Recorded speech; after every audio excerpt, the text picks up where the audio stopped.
Almost. Here we go. Okay, guys, we'll start. So, good morning, everyone, and welcome to our MSYSA webinar. I'd like to welcome everybody, welcome our guests. I'll introduce them shortly. I appreciate everybody coming on. A lot is happening. Of course, you guys probably know more than we do, but counties are opening up. It's very confusing because the county executives basically are in charge of their counties, even though the governor made the mandate to start opening things up in a certain safe manner. Some counties are complying, other ones are waiting. You guys know those counties. But the good news is, regardless of being aggravated throughout this whole ordeal, it does appear that things are getting a tad better. We're starting to open up.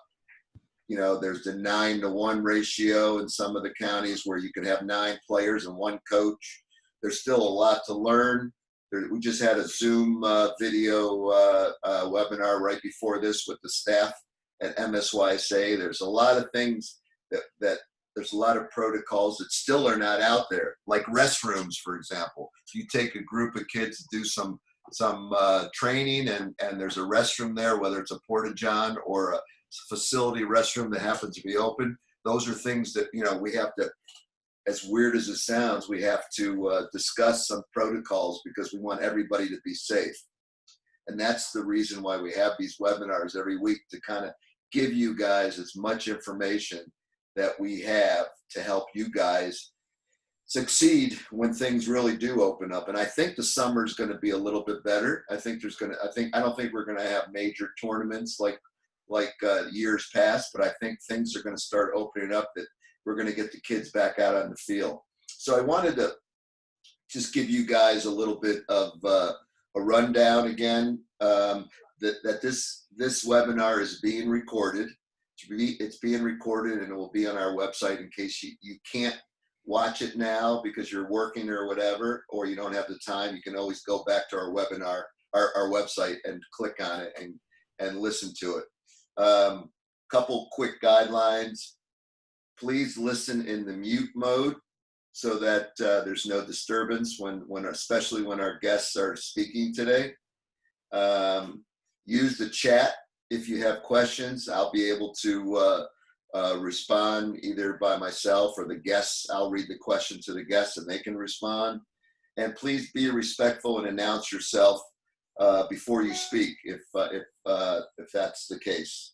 So with that being said, I'd like to now introduce Alex McGovern, who is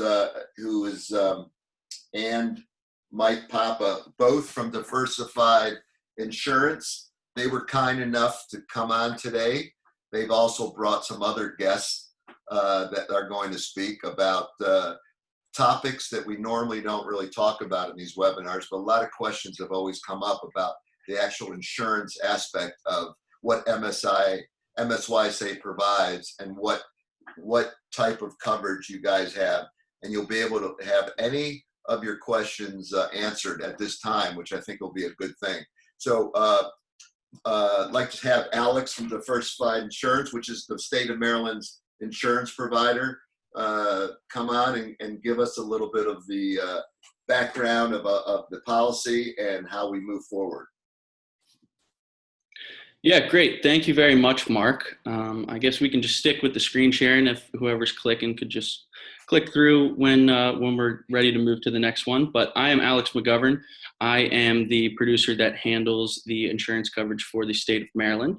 And along with me from Diversified, I have Mike Papa, Senior Vice President and our Director of Underwriting.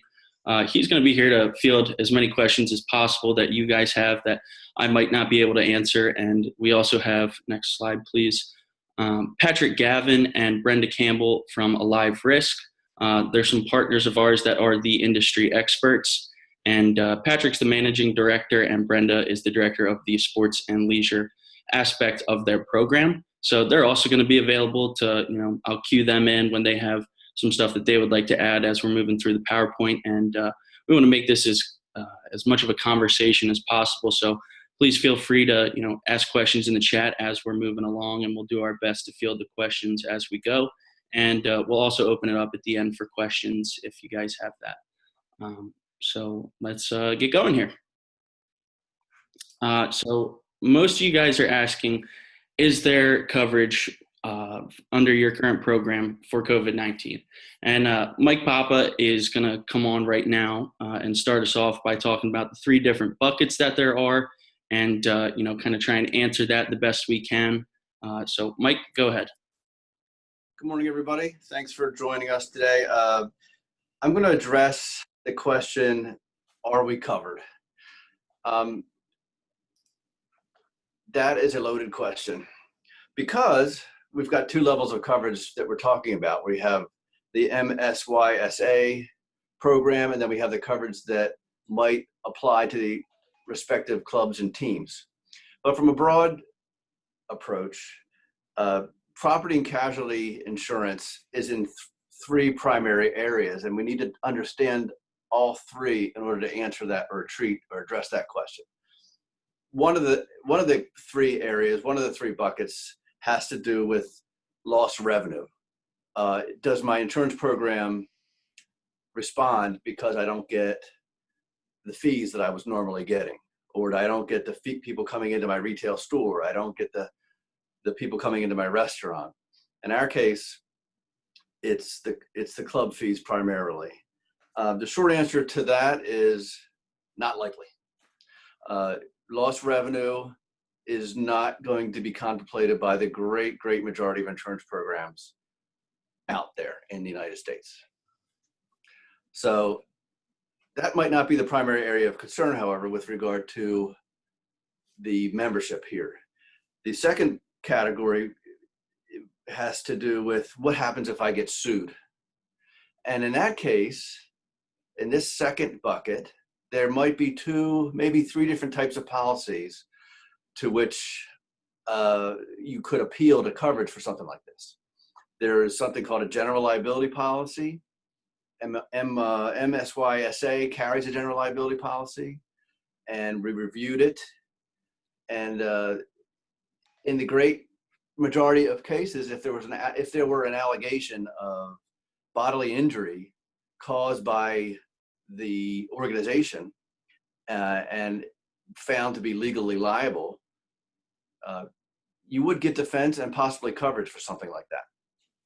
Now, that's a qualified statement, because that's one policy for the overall firm, the MSYSA, not necessarily the different club teams. You have to look at your respective programs to see whether your general liability would respond to an allegation. What am I talking about? I'm talking about a spectator saying they came to a soccer event and got sick specifically because you didn't take adequate precautions. Is that bodily injury? Well, sure, it probably is.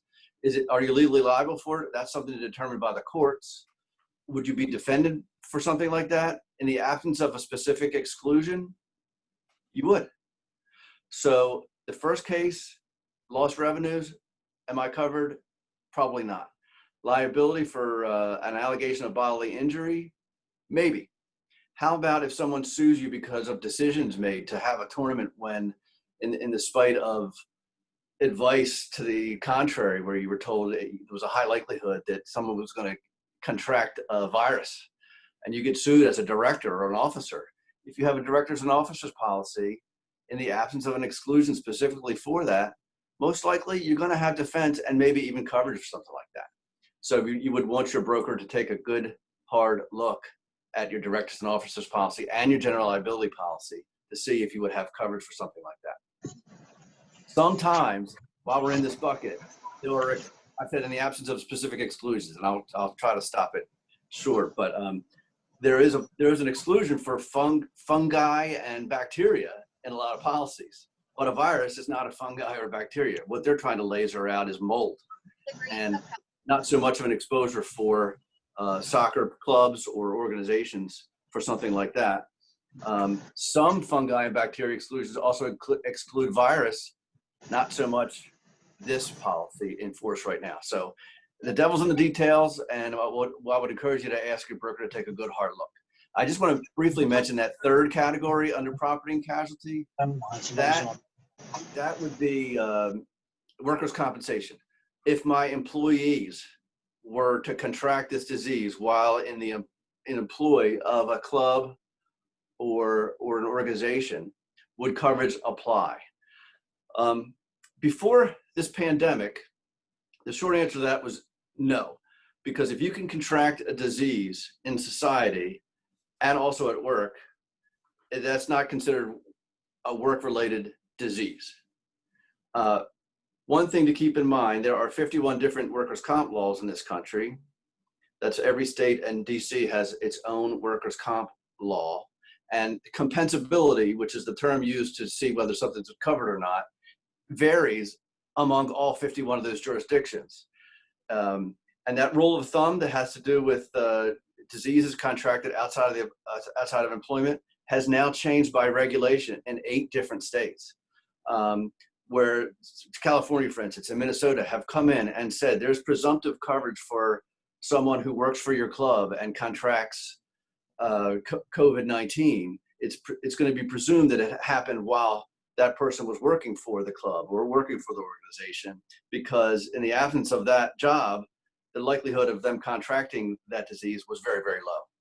So again, the devil's in the details there, whether it's covered by workers' comp. That's a state determinant, whether it's covered or not. You have no control, and the policies do not vary. The policies don't vary from one state to another. It's the coverage that's decided by the state that varies. So to sum up, am I covered? Well, it depends on for what you're asking. Lost revenue, not so much. Liability, maybe. Workers' comp, it depends on the state. Alex? Great. Thank you very much, Mike. If we could move on to the next slide, unless Patrick or anyone else has a question or anything else to add there. Well, we do have a question. Okay. The question is, are you hearing of any clubs suing insurance companies for coverage denial of their business interruption insurance? There are a number of class action suits with restaurants and other industries. I personally haven't seen clubs sue for that. We have seen many lawsuits within our firm, allegations of business interruption. They are being handled by reservation of rights letters on the parts of the carriers, meaning, hey, we're going to look into this, more to come, or denials. I've yet to see coverage. In fact, worldwide, I've only seen one case where there has been coverage granted, and that was in France, and that was in the past week. And here's why. The coverage for business interruption is predicated upon physical damage due to a covered cause of loss. And I don't want to get too far into the weeds, but in the case of COVID, there's a lack of proof with regard to physical damage. The existence of a virus in the atmosphere is not considered physical damage to tangible property. So the short answer is no. I haven't seen any cases with regard to clubs at all. Okay. I'm gonna ask Patrick. Patrick, do you have something that you'd like to add there, being that you handle a lot of other states as well? Yeah, sure, Michael. Just like you said, we've seen a lot of claims come in at this point, especially in regards of clubs or any other sports associations or programs that we've insured. We haven't seen coverage there. Again, most of them do, like Michael pointed out, even have a communicable disease exclusion. The only area that we've seen COVID payouts on claims already is really in the entertainment space, either with film or that have cancellation coverage. So ones that specifically bought cancellation for their event along with their liability. But again, I think, Michael, you were spot on, devil's in the details. Even those, it's unfortunate because a lot of those policies in the entertainment world and even in the sports world have a communicable disease exclusion. And companies, I hate to say it, only companies that were big enough, sophisticated enough, and really could afford it would choose to remove that before this pandemic. And now, in the midst of the pandemic, the old adage, the building's on fire, so you can't buy that coverage. So some of the groups like Live Nation out there, they may have a total interruption coverage that covered any cancellation, whether it was COVID related, weather related, but unfortunately, a lot of the smaller groups did not have that. And I think, as Alex and I have talked, honestly, over the last 2 months during this pandemic, I think it is bringing some light to a lot of insureds and agents and carriers alike to talk more and really walk through the coverage that are in place. And I think there's always seemed to be a divide between clients and agents and the carriers themselves, and having not working together. I hope at the end of this, you guys push your agents, you guys push your carriers to work with you to do the right thing. Now, easy to say from the insurance side that may seem like they hold all the cards. I really don't think they do. And at this point, again, I think people are being flexible in discussing it. Now, there may not be coverages available going forward for some of these things, but awareness and making sure the clubs, the teams, the athletes, everyone know what is there and available and what to be prepared for. So, sorry, it may be a long-winded answer that doesn't give a ton of specific details, but again, there were coverages out there for the cancellation industry specifically. And a lot of this, let's be honest, will play out in the courts for years and will be out of all of our hands until some judgments come down. So we'll be very well aware of it. And in the meantime, we're going to do everything we can to work with our clients and the insureds directly to make sure the awareness is out there. People know what protocols. Again, Mark, I think you said it perfectly. As things change, make sure the protocols are in place and you're aware of really any unintended consequences. That's our biggest concern right now, as everybody is looking to get back to play. And there's a huge focus on COVID, rightfully so. But let's not lose sight of the safety that you guys have put in place over years with concussion protocols, abuse protocols, all of those things. We really don't want to lose the forest for the trees. And again, worry about unintended consequences down the road, because an organization like yours may be doing everything right. And let's make sure you keep doing that, even in light of the COVID pandemic and coming back the right way. Here's a couple comments or questions. Do we have to get a separate policy specifically for the virus?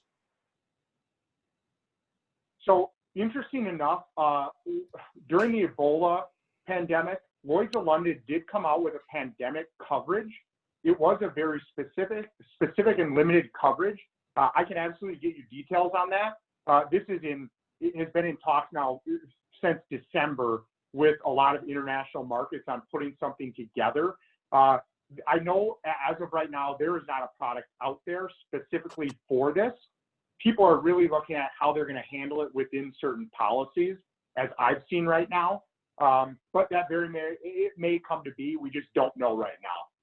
All right, here's another question. Our club insurance company indicated that we had an exclusion for the loss due to the virus and or bacteria.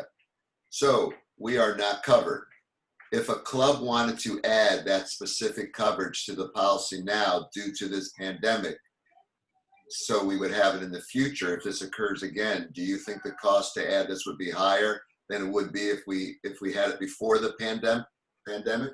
Yeah, definitely much higher. And really the questions we've seen from all the other carriers out there is how soon will they be willing to offer it? Some people, and again, at this point, I'm guessing just as much as they are, and you guys would be on the front lines. My feeling is most carriers will not offer it until there's a vaccine. Now, I don't have any inside info on that other than what I've heard from other partners. That would be my guess on what happens going forward. Here's a comment from one of our board members. I've heard that the only people that had pandemic coverage was Wimbledon, and they paid $2 million a year for it. I would just chime in and say, and I'm immersed in it every day, same thing. And that was cancellation for any reason. And correct. That's why it responded to something like that. In fact, when we had a pandemic, I think it was 2008, it might have been a SARS pandemic, the industry some firm did come out with a coverage form for that, and no one bought it because the price was so high. You're not going to be able to buy it right now because the data necessary to actually transfer that risk is just not out there yet. We're still in the midst of it. So there's no product available in the world to handle COVID. You can't transfer that risk at all right now. And if it were on a policy before, it would be on there by accident. If you think about, we're talking about business interruption. United States alone, not even the worldwide, there's a $17.9 trillion economy. If it if the economy shrinks for a quarter of the year, you're talking about $4.5 trillion transferred. The insurance industry in the entirety of the world, the reserves don't add up to anything that begins with a T. So if it were covered, we'd have no insurance industry anymore. They wouldn't be able to pay the claims. Yeah, you're not kidding. You hit it all. Great. Thank you guys for that. Moving on to this next slide here, just keeping your players safe. Actually, one back. Sorry. I'll show you next time. Thank you. Just some tips and stuff for you guys to do when you are, returning to play, because we are getting into the first phase of people getting back on the fields. Reviewing guidance from your state and local governments. That's the biggest thing that you guys are going to want to need to do. Don't just go out there and take your team out there and say, oh, well, it's fine if we just keep them all socially distanced. You're going to want to make sure you're following those, as well as following guidelines from the Maryland Association, as well as the U.S. Soccer Association. So the information is going to trickle down, and I know that they've been putting together some return to play guidelines. So just make sure you guys are following those and following those guidelines to a T, because if you're not, then there's going to be no coverage afforded because you're not operating within the state of Maryland guidelines. Here's a question. So is there anything out there current that a club can get additional to cover them if they need it? Or are we waiting just for the vaccine? Currently, there is not. That's the short and easy answer. We are going to get into a little bit later what coverages Maryland State Soccer has in place, and coverages that are going to, apply to teams and clubs, well, depending on what size they are. So I think we'll get into a little bit of that and what individual clubs should have depending on their size. It's one of the later slides. So, but we will get to that. Continuing on, just continuing to use the personal protective equipment, using face masks as much as possible, and maintaining social distancing. We've been hearing about how important that is. So just maintaining that, as well as managing the different risks and levels of players and participants. We had a good conversation yesterday about all the different things that your teams can do individually, which we're going to get to on the next slide. But just maintaining distance on the sidelines, maybe not having spectators for the first while, and making sure that the kids are staying home when sick. And then one thing for all your teams to do individually is to consider drafting up a waiver with COVID-19 language. Just showing that it's another layer of defense for you guys as club coaches and association members, that you're going to have another line of defense, and maybe that even just deters people from bringing a claim because they signed a waiver saying, hey, we released our kid to come and play at his own risk. No one's being forced to come back, but if you choose to and you do contract it, we're not liable. Something to that extent. Patrick, if you want to add something to that extent, we talked about that a little bit yesterday. Yeah, sure. Honestly, Alex, I think you hit it on the head there. I think it's important, and whether comes from the National Association, state level, or individual clubs, we have some language right now in some waivers related to this that we can give to Alex, and you guys can have any of your attorneys review as well. That would be our recommendation, is to look at it, look at any signs that you put up too. The signage around any events is going to be important, and waiver language that you put in any of the participants that are coming in. So I think it will be important to review. And I just see Julio asked a question again about drafting that language. We can definitely look to draft something for you from our attorneys. It would be a recommendation and say we'd recommend your attorneys review this as well. But I think that is a good place to start for sure. Absolutely. We'd be happy to provide you guys with that, as well as, reviewing what coverages you guys do have in place individually as your own teams. We'll get to the coverages, I think, in 2 slides. So I guess we will get into that in a bit. Next slide, please. Okay, keeping your players safe. So limiting spectator attendance is a big one from the start here when we're getting back to returning to play. Checking the temperature before going to practice or games, and making sure you're staying home if you are running a fever and that sort of thing. No shared water stations or pennies. Each player bringing their own water bottle. Alex, can I make a comment? Yeah, sure. When you're checking temperatures, if somebody's been sitting in the sun, they're automatically going to have a higher temperature. So you just want to make sure you're not discriminating against somebody that has just been sitting out there and has a higher elevated temperature just because they've been in the sun. Great. Thank you very much, Brenda. There are a few things, with coming back to play that are going to be changing. No shared water stations or pennies. Ideas listed, bullet pointed below. Each player bringing their own water bottles. And I think, Brenda, you might want to jump in here. We did talk about this yesterday with if, you don't have a shared water station, people are going to run the risk of, getting dehydrated and overheating, which is something that we talked about. So we want to, if you're not having a shared water station or allowing use at water fountain type thing, you want to make sure they still have access to water, Gatorade. Some of the ideas are having a parent volunteer there at with an ice chest with water bottles and handing them out wearing gloves or something like that, or require each person to bring their own liquids, or if you're doing each parent brings a snack, make sure it's snacks that, like, the oranges aren't peeled yet, as opposed to cutting up oranges, a whole apple as opposed to cut up apples. So you have less contact with those fruits or whatever they're bringing. Great, thank you. And then, each player, if they're assigned to take a penny, just an idea is to have them take their own penny home and wash it. And then just standard things that we all know: hand sanitizer, sanitize cones or balls after you're out there playing. Maybe have everyone bring their own ball.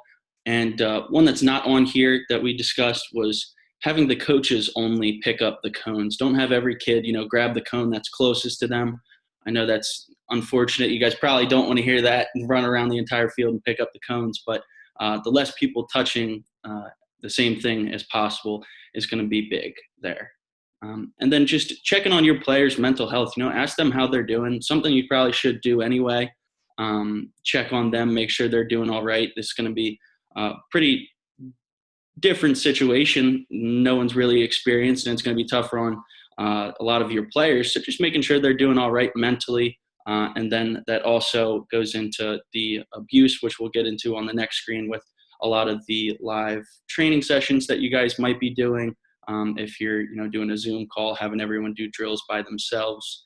And you can see on this next screen, just some new exposures that we're seeing based off of the pandemic. So, everyone's working remotely, or for the most part remotely, using video chat like we are today. Make sure it's secure, password protected, so not just everyone can get in. Unsecure emails is also a big thing with all the phishing scams going around. And then this one's the biggest one, I think, with, online training sessions. Make sure everything's private. Make sure cameras are in, plain view, not showing, too much of your house. Don't show your address if someone, does happen to hack in and see where you are. I think, Patrick, did we discuss this yesterday about how? Yeah, we did. So I think, and Alex has some information, Mark, that I think it'd be good to pass on to you, and you decide how you want to send it out to all the members. But Safe Sport has some phenomenal resources right now, really quick, easy documents, and they have them split up for coaches, parents, and athletes on how this should be handled. It's not necessarily a letter of the law, but I think it is a really good protocol on how to keep people safe in this time on returning. And Alex, like you mentioned, they're probably going to have protocols on actual return to play as well. But right now, we think they have the best online precautions for any of these trainings going on. quick, simple documents. I would highly recommend it's worth everybody's time to just read them and be aware, because again, at this point, the more awareness you can bring to it, coming from somebody like Safe Sport, who we regard as probably one of the best in the industry, is extremely valuable. So I would say take a look at those documents that Alex can distribute, and I would think you'll find value in them. All right, there's another question. Any of you guys want to try to answer it from James? Yeah, I just saw that. So real quickly, with regard to claims for under reservation of rights, what that means is the carrier, if they get a claim, they usually send a letter saying, hey, we got the claim. Just by us looking at it doesn't mean that you can assume that we're covering it. So that's why they're saying we're going to look at it and we're going to reserve our rights to deny it later. That's what reservation of rights means. So to answer the question more directly, in cases where there is a claim being reviewed with reservation of rights, are they providing defense? If it's a claim for business interruption, loss of revenue, what I've seen is no. They're only looking at it under reservation of rights and not denying it because they want to make sure they get all their ducks in a row when they deny it. And I have not seen one start to defend the claim. If it's a liability case, meaning someone's suing you, the answer is different. Unless there's an exclusion, they are defending until such time as they might deny or accept liability. So I hope that answers the question. Elizabeth had a comment. You guys see that about where can she get these documents to read? Yep. Patrick, you're going to send them over to us? I actually already sent them over to Flow to put up on your guys' website. So those documents, Flow has those, and I'm not sure if they're up there yet, but we have provided those. They're three different PDFs, one for coaches, players, and parents, and they're really great, how to keep your kids safe while they're online. And that's great for just any time, really, as well as, while they're doing video chats and stuff. I know we've heard of, a lot of unsecure things, and people are getting in to private groups and doing things that they shouldn't be doing. So those documents have been provided to Flow. I think you have those, Flow, if you want to put them up on the website or email them out to everyone. Perfect. And they're also going to be on the WhatsApp site, so you can go there too and get it right on your cell phone. Great. And Elizabeth, it's at safesport.org. If you want to go look at their website too, it's a tremendous resource. You got to dig around a little bit to find those documents. Sounds like they'll have them more easily accessible sent to you guys, but it's worth looking through safesport.org as well. They've got a lot of really good programs that, again, have a lot of value in them, we think. Perfect. Great. And then moving on to the last little box down there, the directors and officers coverage. That's going to be a big one for you guys. Mike, if you want to kind of comment a little bit on the D&O aspect. And one of the questions I think we had in the chat was, asking if it's going to cover defense as well as, paying out the claim. And that's something that you're going to want to ask your individual broker to take a look at. The specific wording in their policy to see if, defense costs are eroding your limit. Say you have $1 million limit and it costs $500,000 to defend the claim. Either you have $500,000 left or you have the full $1 million left to pay the claim. So Mike, if you want to comment on that a little bit. Okay. So when we went back to those three buckets we had talked about before, loss of revenue, that's one area. Getting sued is the second area. This directors and officers falls in that second area. What happens if I get sued? If it's bodily injury, it's a general liability policy. But if you get sued for decisions that you make, the policy that is going to come into play, if you have it, is directors and officers liability coverage. Whether it covers or not, it depends on the allegation and depends on the policy, because they're all different. General liability policies tend to be very closely aligned. Directors and officers policies tend not to be. Every carrier has a different coverage form. So it's something that you would ask your broker to dive into, whether something's going to be covered or not, whether it's going to be defended or not. The typical D&O policy, directors and officers, the defense costs are included within the limit of liability. Meaning if you have $1 million D&O policy, if it costs $1 million to defend it, they're going to cut the check, wipe their hands, and leave. Some D&O policies have an extra limit of defense, maybe another $500,000 on top, maybe another $1 million on top. But most of them have defense within the limit. Other liability policies, not so much. I mean, the general liability policy is the defense is outside the limit. So it really does depend. I hate having to give an answer like that. It depends, but I would, at this point, if I'm on a board of any team, I would want to know what D&O policy is backing me up right now. And I personally would not join as a volunteer or well, maybe I'm pontificating too much, but I think it's a good idea for organizations, even volunteer or nonprofit organizations, to have directors and officers policies, because in the absence of protection like this, you could be personally defending yourself. I hope I answered that question. Great. Thank you, Mike. Next slide, please.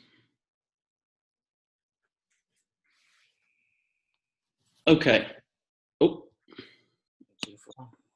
Sorry. no problem. So this is, gaps. I think what you guys are probably most concerned about is the gaps between the state coverage and what individual coverage your teams, clubs should have. And as you notice, the lists are pretty much the exact same. So the Maryland State Youth Soccer Association has all of these coverages in place. And then, moving over to the individual club team, the applicable insurance is, kind of depending on your size. If you're a club team that has 2 teams and you don't have, any employees, any office, you're not going to need property or workers' comp. But you are probably going to need a D&O policy like we just spoke about. So it kind of really just depends on your club team size, how many teams you have in it, if you have one person collecting all the fees and that sort of thing. And Patrick, if you could highlight, which ones are going to be the main ones for maybe a one club team, one team under that club, and one with, say, 20 teams. Yeah, actually, Brenda, I'll throw it over to you here if you want to talk through some of those details.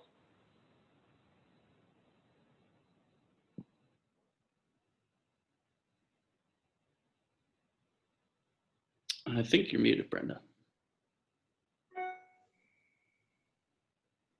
Sorry about that. Am I unmuted? Yes. So on the individual club team, every team is going to need a general liability policy. And I know that some of them have coverage through the association's policy, but if they do anything that's an unsanctioned event, or if they're doing practices for an unsanctioned event, then their coverage that's with the association does not apply. If they have any paid employees, they're going to need workers' compensation coverage. If they own any type of property or equipment, they're either going to need a property policy or an inland marine policy to cover that equipment. As Alex said, D&O coverage for everybody. Cyber, especially nowadays, if they're doing any type of online training with their participants, they're really going to want to have that coverage. Crime coverage, the employee dishonesty coverage is mostly what they're going to need for that. Auto coverage, if they have owned autos, they would need that coverage. Otherwise, they probably don't need it. Coverage, again, if they have coaches or trainers, they might want some trainer D&O coverage. And then if they're a traveling team, they would need the travel policy. And you don't have the accident medical listed on this, but every general liability coverage comes with an accident medical policy requirement, so they're all going to want that coverage.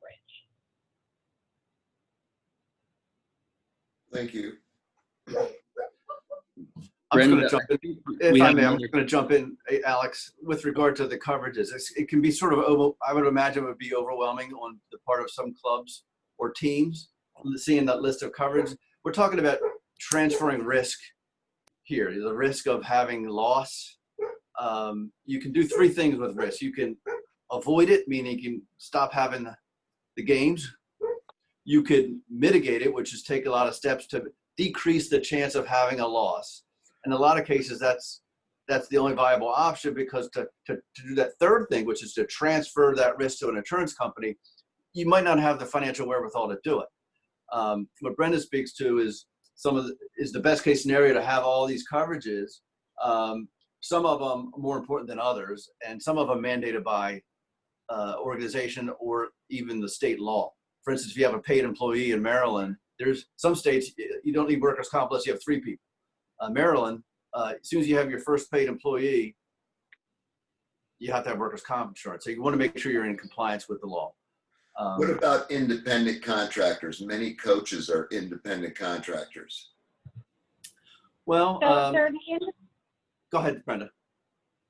if they're the independent contractor and they're paid on a 1099, they're not an employee, but they have to be a true independent contractor. They have to decide when they work, where they work, how they work. The association can't have any control over, okay, you have to come in from 9 to 5, 3 days a week. You can say, okay, here are the jobs we have open. Which ones do you want? That's an independent contractor. But if the association is saying, okay, we need you for this time, this, and this, and you have to come in, they don't have a choice, then they're really considered an employee in most states. So you just have to be real careful on if they truly are an independent contractor. James made a comment and said that he would still get workers' compensation even though they're an independent contractor. Yes, again, I mean, if there's any gray area, then I would get the workers' compensation coverage. Most times, if you have a true independent contractor, you've got a contract with them, they choose, and then you get a certificate of insurance from them, proving that they have their own workers' compensation. Maryland, as it was stated, is a very strict state. If you have one employee, you need the coverage. So to be on the safe side, you could get the workers' compensation on an if-any basis and just have your volunteers declared, and that would be the safest bet. Gandalf had a follow-up question. Do you see that? Assuming that you pass the limits test for independent contractors, how does this impact the coverage for liability, et cetera, for them? So assuming they are a true independent contractor, it's not going to affect your general liability coverage because they, as a true independent contractor, would again give you a certificate of insurance proving that they have their own general liability policy.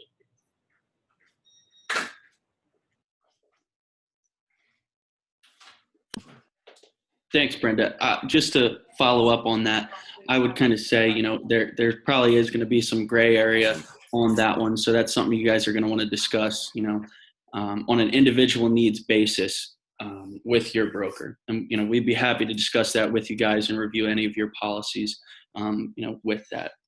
One thing that I think we did want to mention, Mike and I spoke about this yesterday, is the importance of having your individual club, individual team insurance with the same carrier as the Maryland State Youth Soccer Association's carrier. So say someone does allege that they got hurt at one of your fields and does decide to, bring a lawsuit or claim. If there's two carriers involved, your individual team's carrier and then the Maryland carrier, everyone's going to get brought into that lawsuit. They're going to try and, sue everyone that they possibly can, unfortunately. So then that kind of goes down the path of each carrier isn't going to want to pay that claim. So they're going to start finger pointing a little bit and say, no, you pay the claim. No, you pay the claim. So just to want to highlight the importance of possibly, having us review that and put you guys with the same carrier that the whole Maryland State Association is with, just to avoid that finger pointing and that headache. Because if they are both the same carrier, then they're going to realize that even if they are at fault on either end of the spectrum, they're going to pay regardless, and that's something there. Anything to add there, Mike or Patrick, Brenda? Well, I'll call him later. No? Okay. Well, that, I think, is the end of this slide. And, next, we just wanted to say thank you guys for having us on. We're happy to help you guys out in any way we possibly can, providing the documents for that COVID-19 waiver language and, answering any questions, reviewing your guys' policies. So any questions that you guys have now, feel free. We're still on here. Really appreciate it, Alex. And one thing is as a member of the state association, would there be any discounts for any of these clubs if they contacted Diversified? Is there any kind of benefit to being a state member and contacting you guys? Well, we would not be able to offer any, special credits or anything like that on our end being the broker.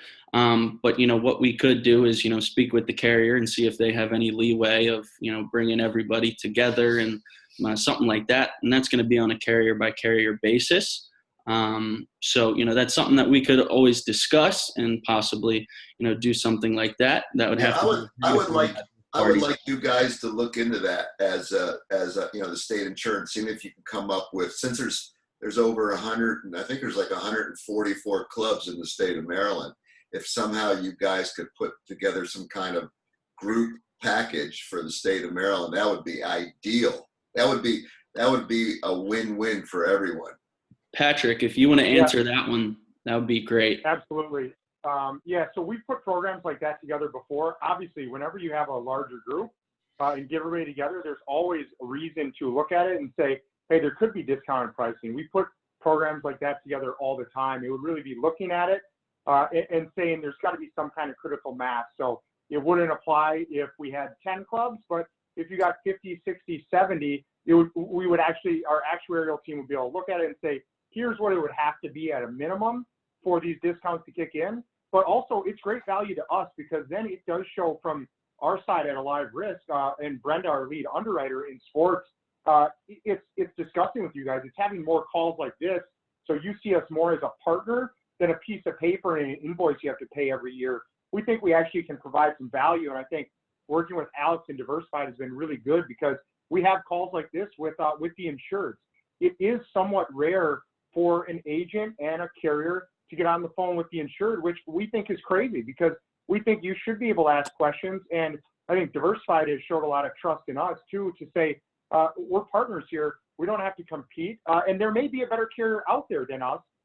And we're willing to say that as well. But the fact that we can have this conversation, listen to what the actual members say, if we can provide value there and can come back and say, hey, if you guys abide by these guidelines, or you'll read the information we give you from SafeSport or from Heads Up programs, it gives value to everybody. You guys could get a better program. It could be more consistent. And we think we have a better risk because you guys are listening to us and talking about it. So we'll absolutely look at that. Brenda will start digging into it. And maybe she can talk with Alex and Michael about some of the programs we've done before and where we see we can connect here. So absolutely an opportunity. I think there's a lot of interest throughout the state just by looking at the comments that if we could get, there should be, it's not, and we actually talked about this nationwide a while ago, but it seemed like there was too many hurdles, like getting a benefit from being a member of US Youth, but it was too much work on the state end trying to convince the national body how to facilitate that. But as a state unit, we should be able to get a large amount of clubs, I would think, that would be interested in joining like a mass program based on, a better value based on the numbers throughout the state of Maryland. Yeah, and actually, Mark, James just asked, oh, sorry, go ahead, Brenda. Like Patrick said, we have run programs like that for other associations, and it does give a fairly significant discount to each club member because you're able to purchase in bulk. And, you know, certain fees, instead of paying each individual person, are spread out over everybody. So you don't have costs that you would have buying the individual policy without the kind of master program design. Yeah, so let's work on that, and maybe you guys can get back to us and see what kind of program we can try to put together for the affiliates. Yeah, we can definitely work with Alex on that. Any other questions for our friends in the insurance business? Because now you got them live here, guys. I know you asked a lot of questions throughout the discussion, but they're still here. And before we move on, let's see if you. I don't see any so far. Anybody want to make a comment before we? Hey, Mark, this is Mike Papa again. I just want to interject, and we probably should have done this a little better at the very beginning.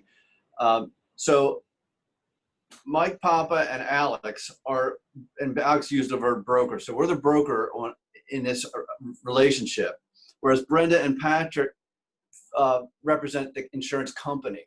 So the fact that we brought the question up about crediting based on critical mass couldn't be a better venue to do that because you're talking right to the insurance company.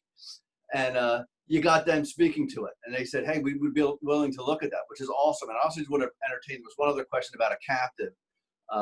Sometimes organizations like this with members do get their risk transfer facilitated by a captive. And I don't want to get down too much into the weeds here, but we would need the critical mass first, meaning we need a bunch of clubs to be able to bring to a captive to make it worthwhile. You had mentioned, Mark, about running into some problems with regard to the detail. It didn't make sense. That's going to be the situation with the captive. You go and say, hey, I got 7 clubs. No one's interested. I got 70 clubs. Well, maybe. Captive basically means you become your own insurance company, and then you hire out the services independently. You hire out the actuarial, you hire out the financials, you hire out the claims. So you would need the critical mass in order to even discuss a captive. But hey, this is a good discussion to have, especially with the crediting on the front line. Yeah. So not to spend too much more time on this, for the affiliates out there, basically what I think the state office is going to do is maybe send out to all the affiliates an offer to see if you're even interested in joining this conglomerate of clubs that, you know, we can get better pricing on insurance if we go in as a group rather than just 1 or 2. And we'll see if we can. That's a benefit that I would love to see that the members get. And so we'll try that. That would be a wonderful thing. Here's a couple. Well, I was going to say, we're always going to try to make sure we have the best coverage, price, and carrier. But one of the things we want to make sure is that we know what we have and what we don't have. So when there's a time when there's a claim, no one's asking the question, am I covered for this? You're going to either choose to transfer it or not, and you're going to know it up front. I saw there was one question with regard to crime coverage. What does that do? Right. If a member or an employee steals from the club, it makes you whole in that case. That's what that does. We also have Patrick wanted to know if you guys could post contact information for Diversified. That would be good. Yep, absolutely. I think it's on one of the slides that's posted, but Flo, if you could, give out my contact information to everybody if they're interested. Feel free to email me, call me at any time. Be happy to speak with you and discuss options and reviewing your policies for you. All right. Tim wanted to just make sure that there would be pricing as an MSYSA member from both the broker and the provider. Need the pricing to compare to what they currently have. So basically, if they're paying hypothetical, if they're paying $10,000 a year for insurance, and you guys come in as a group rate because we got 40 or 50 or 60 clubs that are participating, that $10,000 is now $8,000. Well, that's a win for the club, and that's a win for you insurance carriers, because you're getting the bulk of the business in the state of Maryland, which is a great model. And it would be, and that's what I meant by win-win, that you win because you're getting more customers, and we win as a state because the members are getting a valid discount on equal or better insurance, which is awesome. Okay. All right. So if there's no other questions, I want to again, thank you guys for spending the time with us. This is really good. Insurance has always been a question a lot of our affiliates always had.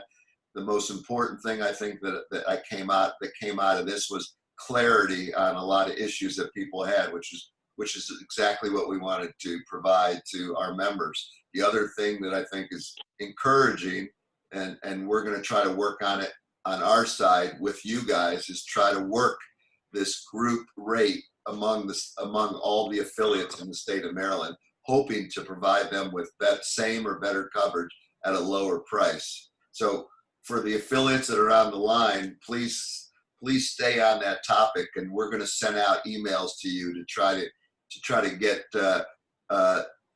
feedback from the affiliates, how many would really like to join in on this. So anyway, so with that being said, we appreciate you guys coming on. We might invite you back at a later date, especially if we can pull off this group rate for our members, bring you back on to talk about the different coverages that you guys can provide for us. With Absolutely. Thank you very much for having us, and we look forward to hopefully getting a program going for you guys and benefiting everyone on both ends. Well, I appreciate it. Thanks so much, guys. We really appreciate it. Thanks, everyone. Thanks, guys. Thank you. Okay, now, guys, I hope that was informative. I know it was for me, and I'm excited about the possibility of the group rate for the affiliates. That's something that's always been on my plate for a long time. I actually tried to do it, as I mentioned earlier. I tried to convince U.S. Youth that they should probably go out and try to create a benefit for the members across the whole country, and it basically fell through the cracks because no one down at the national office could facilitate. It was like a big hurdle, because crossing state lines in insurance sometimes becomes a disadvantage, and it was really hard, and it kind of fell through the cracks. But if we can do it just for Maryland and DC, that would be great. So next, I'd like to introduce our Executive Director of the State Association, Flo Egan. Flo? Okay, I have just a couple of things for our affiliates that are on the line. We have noticed that in our bylaws, we have registration fees that are due, the affiliation fees, which actually currently cover the insurance for our players, correct? And going over our records, the payment for the fall registration fees were actually due from our affiliates on March 10th. Now, going back to March 10th, we know we were all kind of in the initial panic stage of this pandemic. What's going to happen? What are we going to do? How are we going to survive? That type of thing. So we didn't send out those invoices in March, the beginning of March, because we really wanted to give everyone time to understand the landscape of what we were doing. However, those fees are actually still due. So I'm going to ask everyone, every club, to please go into your Stack account and please make sure, look at any invoices or anything that you owe. This was fees from the fall season, which those players did play in the fall and they played during the winter. So those are fees that were due. The way our registration is set up is if you register players in October, November, you don't have to pay until March. So that's the fees that we're looking at that were due. So we're going to ask you now to go in and make sure, go into your accounts and see if there's anything that is currently due to the state, because a part of it is the state association also has to pay those registration fees to not only USU Soccer, but also to US Soccer. And we do get benefits from both of them as being a state association member, which then we pass on to you as a club and team members. So I'm going to ask you if you could please do that for us in the next couple days. By next week, we're trying to clear that stuff up because I know a lot of the clubs are now learning how to facilitate our new registration system, which will be Got Sport. And we want to get everything cleared up before we end the stack system. Okay. And if you have any questions about your questions or concerns about your invoice and what it is that you owe for those players, Jessica, I know, has been above and beyond in helping each club with any concern that they have regarding anything pertaining to membership and registration. So I know you could reach out to either her or myself as well, and we'll try to help you through it. The other big piece I wanted to mention was, most of you know by now that, I guess it was last week, that NCSL canceled their spring season. I know I can't make any official announcements, but I know another EDP league will be reaching out to their clubs as well and informing them what they're doing up to date. I think they're going to either do it today or Monday. So I just want to make sure that if you see anything in your account or in your emails from EDP, please connect with them as soon as possible. The other thing is that the webinar, US Soccer has put out, we know their first initiative was Bend the Curve, which was, we have that up on our website, and they have now put out the next initiative, which was Bend the Curve, was stay at home, stay safe, right? So now US Soccer, I was on their webinar last night with Caitlin Carducci, Member Services, and also Dr. George Champius, who's the Chief Medical Officer for US Soccer. And they have put out the new guideline last night, and it is US Soccer Play On. So we will have that. We will get the links up on our website so that you can link into that. It is a pretty extensive guidelines as well.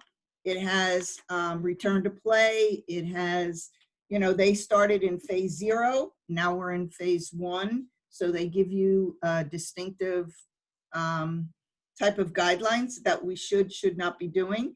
Some of the suggested duration is 4 to 6 weeks in each phase. But again, every single entity that we have spoke with said you must follow your state and local government officials, which means they kind of take precedent over everything.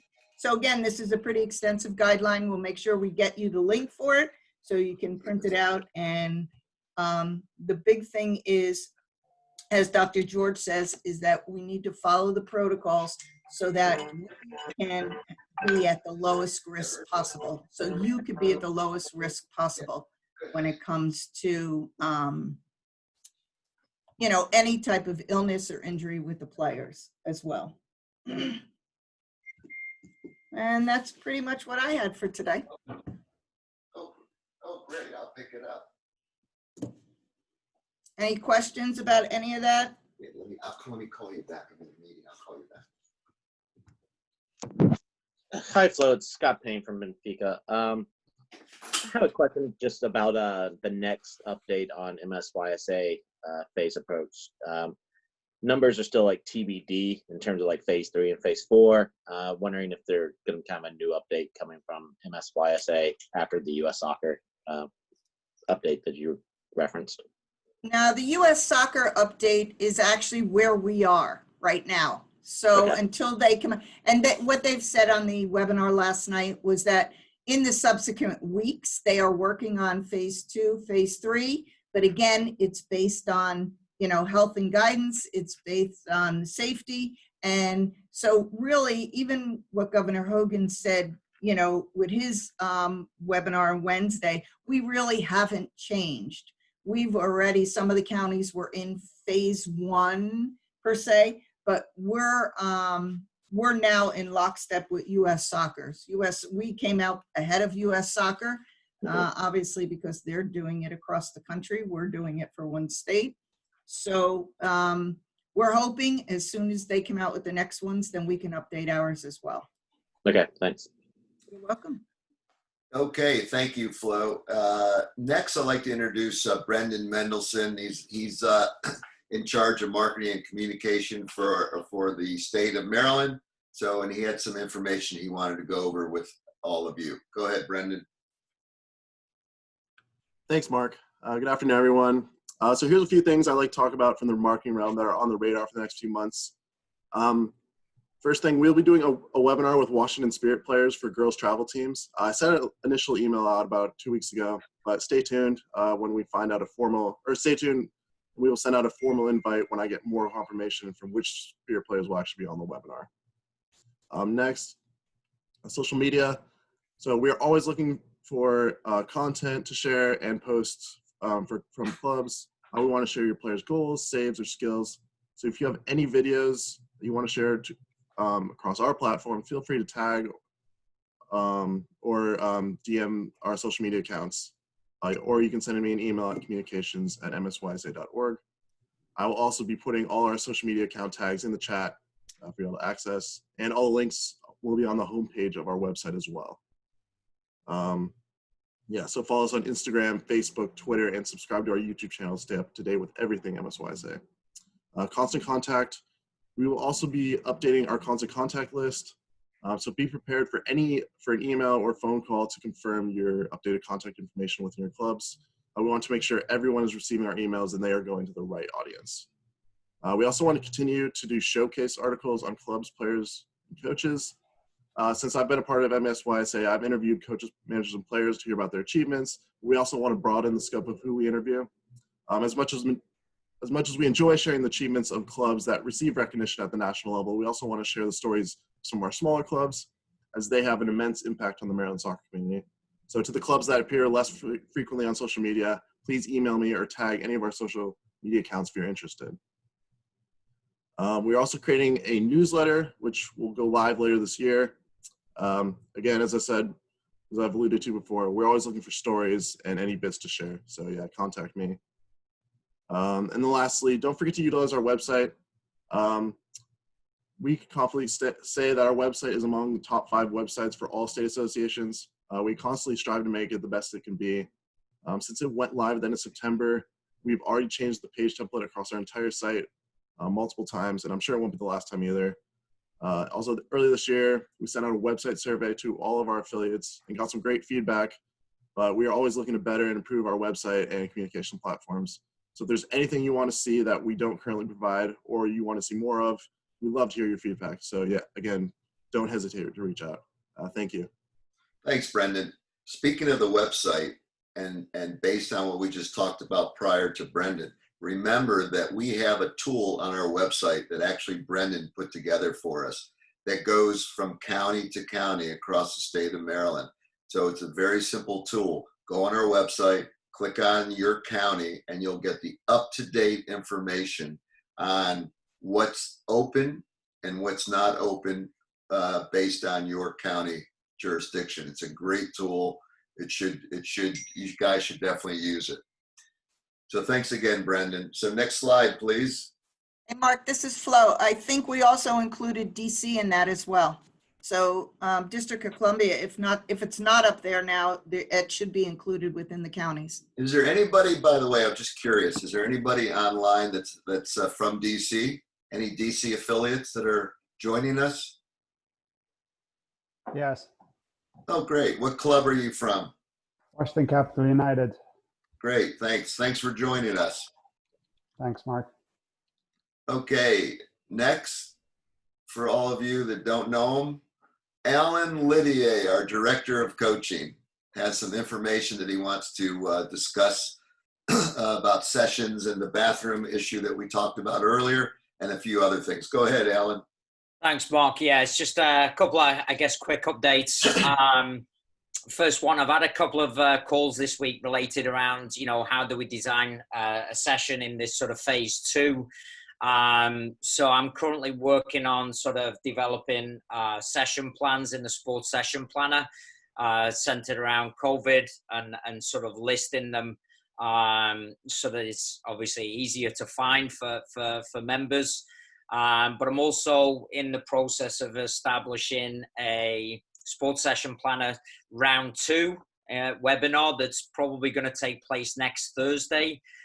Again, that'll be showing details on how to search for training sessions in sports session planner, centered around whether it's social distancing, COVID-19. So how to search and clone those sessions, and then obviously converting them all to fit which phase we are in. Obviously, I'm doing the same, and I'll provide those libraries to our members. But that's a quick update. If you do have any questions with regards to how to break down the session currently, give me a call, or like I say, we will address it next Thursday on the sports session planner call as well. Did do a session yesterday. Actually, Wednesday was my first session with a team. Again, essentially just a fitness class, everybody in the boxes. One thing that did come up is the bathrooms, and I've also been asked a couple of times again to kind of address what do we do in this situation. So it really depends on each location. Obviously, if you're in a school situation or a private school, something of that nature, then obviously they should be responsible for the hygiene of utilizing the bathrooms, or providing certain guidance on utilizing the bathrooms.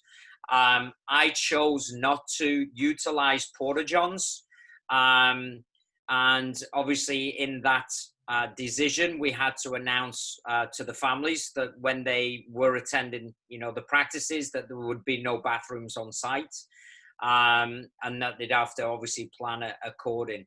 I am not sure of the policies centered around porta-johns. I do know there's certain locations that maybe have porta-johns that are in place, long-term, maybe at facilities that you return to. You would have to, again, provide some guidance to the families centered around that. So that's something that we're going to look into and get a little bit more depth of essentially what can we provide, what can't we provide, and what is the guidance centered around those. But really it depends on each individual location, essentially, as to what the guidelines are, whether it's a private facility, whether the county parks and recs reopen. They may reopen the fields, but they may not reopen the bathrooms. So having that information available for your members, for your families, prior to them attending the practices. Still just really an update on, we're still at phase 2. Obviously this week's announcement, and we're at phase 2 if your county, I think most counties now have shifted to stage 1. Again, the state, then we have to go to county government. Where I'm located, we followed stage 1 straight from the governor's decision at the state level. So the county opened up. I think the announcement this week from the governor was essentially to clarify that youth sports groups are now included, and that obviously it still has to go back to your county. I'm not sure if there are any counties that are still on stay at home. I think everybody's moved to stage 1, which means that you should be able to enter into play into phase 2 of the MSYSA protocols. So again, check with county first. Hopefully everybody's getting closer to that first return date being June 1st, I think, for some counties, which is Monday. I do want to offer, and I'm going to put this out in the WhatsApp group, the coaching education, basically doing an office hour just to check in, ask questions. It could be centered around session design. It could be centered around anything related in terms of the coaching. So I'll be online from 1 to 1:30 on every Thursday. So if anybody wants to drop in, ask questions, feel free. And again, that might be a good opportunity for me to kind of gauge what are the questions out there that people are having as we go through this process of return to play. Then we can obviously create something or address it on the Friday calls if you have any questions. Last one for me is and obviously this is club leadership in terms of the WhatsApp group. I do want to develop a sort of a technical staff group. So director of coaching, it could be a director of coaching education, technical director, anybody that's centered around running the sort of programming, whether it's, you know, coach education, whether it's, you know, the general club, you know, decisions and on the coaching aspect. I want to create a separate WhatsApp group. So I know this has kind of created a lot of leadership. So, you know, maybe board members on clubs. This group would be specifically for, you know, for coaching purposes. So again, I created a new group. So if you're a DOC, a technical director, text me. Hopefully I'll probably have most of your information in now, especially if you're already in the WhatsApp group. Just need to know what your title is, what your name is, and your full name. And my goal is to create monthly technical calls moving forward to talk about a whole range of topics based on club development, you know, and just essentially start to get everybody in the same room talking about the same things. These webinars, again, have been great, I think, for everybody to, you know, to learn about new ideas, but also share ideas. And obviously, from a technical standpoint moving forward, we feel that's, we're getting close to obviously being able to return. Our goal was to get everybody in the new offices when we have that opportunity.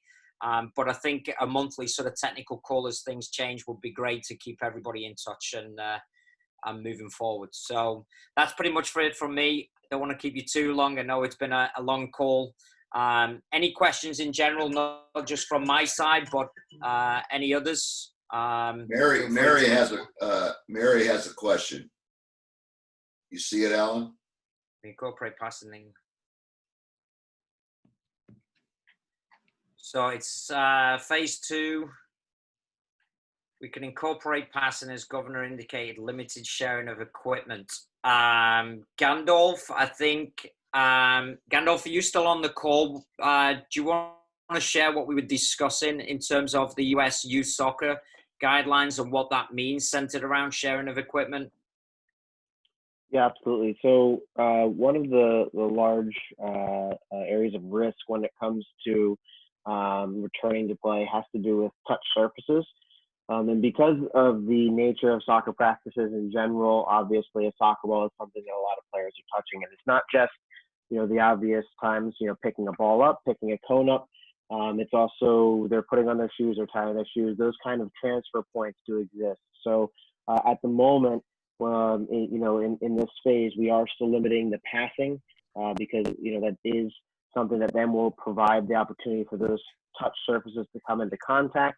So we're not having those high touch surfaces be shared between players.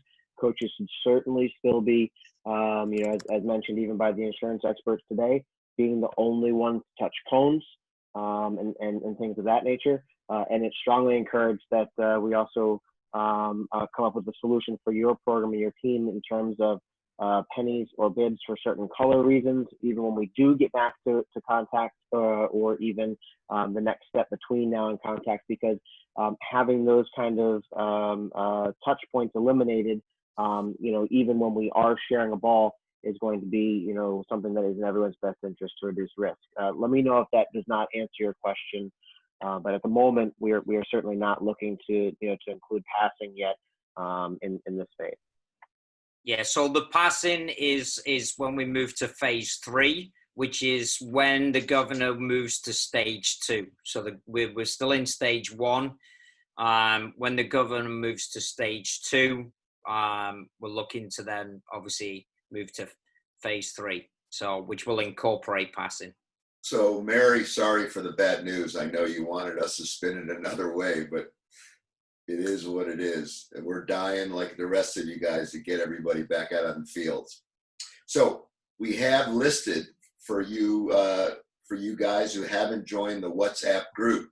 It's on the board now in case you want to do it. It's up to the moment, quick, easy updates. right on your phone, and it gives everything you need on basically a daily schedule. So it's really well done and a lot of good information. Any questions? Anybody want to chat about anything else before we go into the jovial end of the meeting where we just? Hey, Mark, this is Flo. Go ahead, Flo. Okay. I just wanted to mention, which I don't think I mentioned before, but from Dr. George from US Soccer recommended that if you are bringing your players back out, right, and a player has tested positive, or a player's has tested positive for the illness, that they highly recommend, and I know the insurance company does as well, that you as a coach ask for written clearance, just like we do for a concussion, that written clearance comes to you as the coach, so that player is free to participate again. Especially with children, they're noticing some side effects, so they want to make sure that a player that tests positive, that they have been cleared by their own medical doctor before they can come back out onto the field. So again, it's part of the US Soccer protocol, but I wanted to make sure I clarified that as well, because that's really an important piece now that we're going back out. We have a question about State Cup. I don't think Brad's on the call. Brad, are you on the call by any chance? No, he's not. So the State Cup director, Brad Roos, said that by Monday, the 1st of June, would be the last stretch deadline for whether or not we were going to have some type of a State Cup tournament. It will be sent out on Monday by the state office or Brad. My guess is, not to be a downer because I'm a positive guy, I don't think we're going to be able to pull off a State Cup based on how slow the state is opening. There's too many hurdles. There's too many fields that are not open. There's too many fields that are basically in lockdown now, that the county executive is not allowing fields to be used. So even if we could pull off a State Cup, the fields across the state that we would normally want to use is getting smaller and smaller. But we're going to wait this weekend, and Monday's the deadline, and we'll make a final decision. Sorry about that, because we love State Cup, and we really look forward to it. Any other questions? I have a question. Go ahead. Who is it? I received from some parents actually about Montgomery County, and then they were open for sports for the kids, but also they said the limited contact. Does anybody in Montgomery County know what that means? Limited contact for sports. Anybody want to try to pipe in on that one? Try to interpret the. It means follow the state guidelines and don't, that's what you do. There's no contact. Follow the state guidelines. Right. That was for the government of Montgomery County. That's what I'm confused. I'm not going to do it. I'm not going to do it, but that's what I'm asking, if anybody knows something like that. And again, we've got to look at all the various. Well, we've got to look at all the various sports, right? So if we look at all the various sports and how do they define limited to no contact within that sport, right? So our guidelines are centered around the research that we've done through US Soccer. However, the difficult aspect is we haven't listed which sports are sort of low risk, medium risk, high risk, right? So if you're a wrestler, that's a high risk sport because it's contact all of the time, right? So, limited contact basically means that you need to go now to your specific sports governing body and find what that means, essentially. So, and how we've interpreted it and the guidelines that we've put forth, it's almost, I think that is where again, these are only guidelines. These are not, we're not enforcing these. We can't enforce these. These are guidelines to help you, especially when it comes to the insurance piece, right? Which is another piece that is connected, to make sure that you're doing your best to ensure the safety of those players or, you know, your families that attend the practices. So I think what it means is check with your local or your sports governing body. And obviously that's when I would, you know, sort of, you know, essentially follow the stages that we have in place for Maryland. And again, we'll adapt them and update them as, you know, new things come in. So for instance, one of the things that has just come out with the USSF and the US Youth Soccer is that groups have to return to the same group. So if you have 3 groups on a field, you know, you don't want to be mixing the players into the different groups from week to week. You want to try and keep them isolated in that same group from each week cycle. So, you know, for those of you that do more of an academy type structure, maybe it's a player pool, kids just turn up and you're putting them into, you know, you go over there, you go over there. Well, that's going to be very hard to track. So you know, maybe we have to list each group, gold, you know, silver, you know, whatever it is, and say, okay, well, when you return next week, you have to go back to the same group, the same grid, to ensure that they're not interacting with some of the other players. So there's things like that that are coming out from different organizations that will try to, you know, and look at, you know, the potential for that, and then can we apply it into our own protocols. But, yeah, Louis, I know it's confusing because we're confused too, because you got the state guidelines, you got the federal guidelines, and you got the U.S. youth guidelines, U.S. soccer guidelines, and county guidelines. And you try to decipher on really what you can and can't do, like the 9-in-1 rule that came out, where you can have 9 people on the field and 1 coach, but there's no other backup information of specifics, so you really know what you can do with those 9. So it's very confusing. That also is, that also will be laid out in the U.S. soccer play on guideline that we're going to make sure you have the access to today as soon as the webinar is over.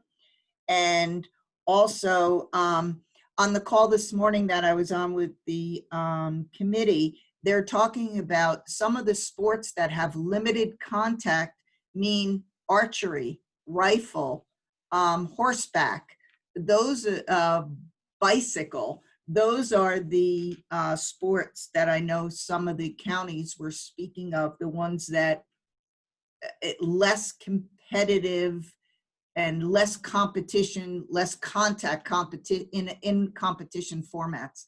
So I know they were speaking about those this morning as well. All right. So if there's no other questions, I guess we'll end our webinar for this week, and then we'll resume next Friday at 11:30. Hopefully by next week we'll have even more clarity on what we can and can't do. But I think we're getting closer to being back on the field.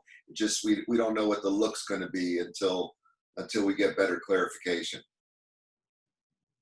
So with that being said, we'll see everybody next week, and have a safe week and enjoy this weekend. It's supposed to be pretty nice weather. Thanks, guys.